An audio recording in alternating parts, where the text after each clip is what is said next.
Hi everyone, Jonathan here with Common Sense Events. I was just sitting down at my computer doing a little bit of work and working on a hiring push that we're going to be having in the new year in 2018. And as I was doing that, I reflected back on past hiring pushes that we've had and the thousands of candidates that we've literally interviewed for our company, Common Sense Events at this point.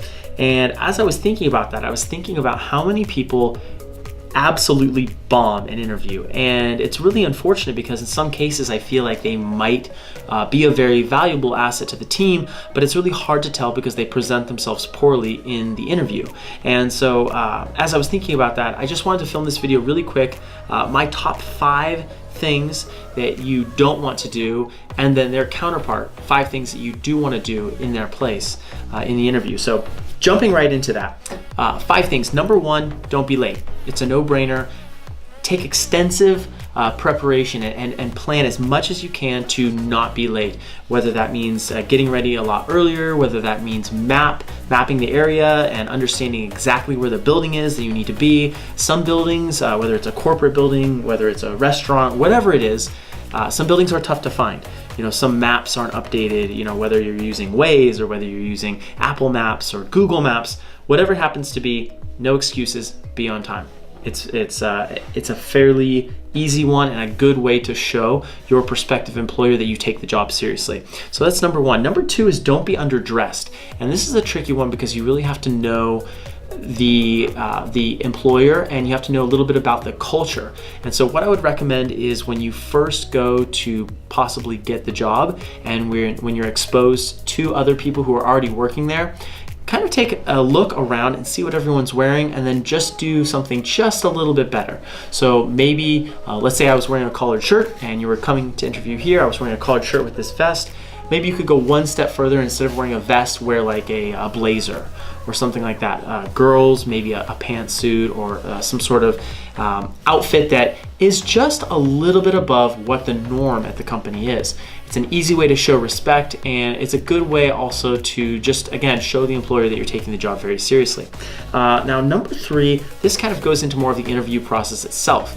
Number 3, the infamous question, tell me a little bit about yourself. When I, as a potential employer, are asking that question, when our hiring manager is asking that question, when pretty much any other job that I've ever asked that question in, we aren't looking for in-depth personal details. What we're looking for is a summary of you with specific things picked out that might apply to the job that you're applying for. So if you, let's say you're applying to do customer service or whatever the job is, find a few things about your life that input and that actually have a little bit of a correlation between the job and then that part of your life. Don't go into in-depth family details, don't talk about all your hobbies, you know, again, of course, unless they're directly related to the job. While we do care about you and it's great as a person in that moment, it's not really appropriate, and as the hiring manager, we're not really looking to connect with you on that level. We're looking to make a good decision from a hiring perspective. So that is number 3. Number 4, this is a tough one. This is the one that I had to learn the hard way. Don't nod continually. One of the biggest things that is annoying is when you are sitting across the table from someone as a prospective employer, you're looking at them and you're talking, maybe you're explaining something about the job, maybe you are just explaining something to do with corporate culture or the overall culture and the overall job itself. And if you are, as the person who's listening to that, the prospective employee, you're sitting there and nodding your head in agreement or just kind of nodding consistently, you end up looking like a bobblehead, and it gets annoying after a little while.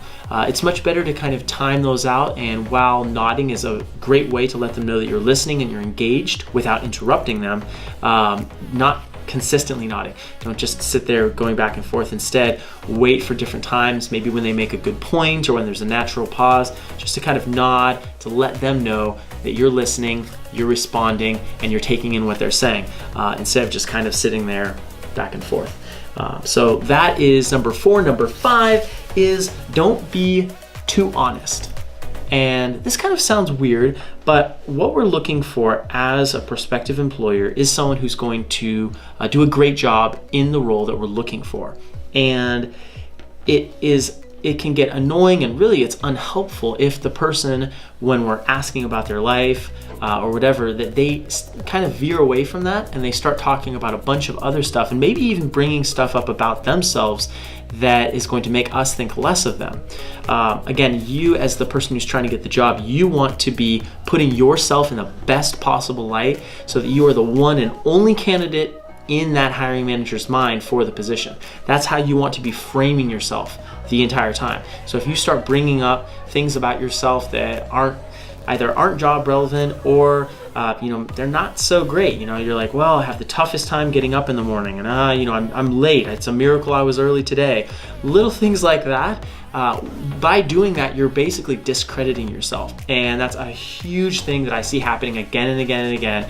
In the effort to kind of be honest and just kind of bond with them, you start talking, and that ends up reflecting really negatively on you as a person. So don't be too honest. Again, think about it and make sure that everything you're saying about yourself is something that you'd want to see in big bold letters on the side of a street somewhere, on a street sign or something. Make sure that the stuff that you're communicating about yourself is great and very positive, so that the hiring manager feels really confident about making their decision in choosing you, hopefully, for the job. So in any case, hope this helps. If you are interested in getting a job with our company, we are definitely going to be hiring.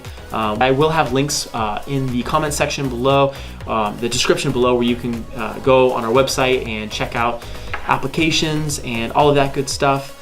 Thank you so much for joining me, and make sure you're subscribed too. I put all the good stuff down below in the bottom, but yeah, make sure you're subscribed to us so you can get updates for all the videos coming out. Everyone have a Merry Christmas. We'll talk soon.